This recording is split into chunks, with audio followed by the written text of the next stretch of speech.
আমাদের মা দাদিদের দেখেছি পাটায় মশলা বেটে তারপর মাংস রান্না করত।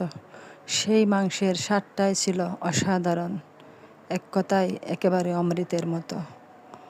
কিন্তু আমাদের এই যুগে এসে আমরা ব্লেন্ডারে মশলা ব্লেন্ড করে তারপর মাংস রান্না করি।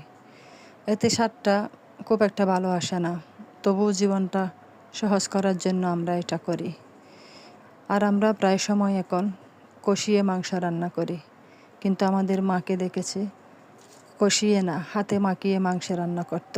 সে মাংসের স্বাদই ছিল অতুলনীয়।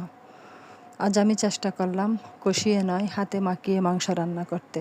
তাই আমি মাংস কেটে ধুয়ে পরিষ্কার করে রান্নার প্রসেসিং শুরু করে দিয়েছি।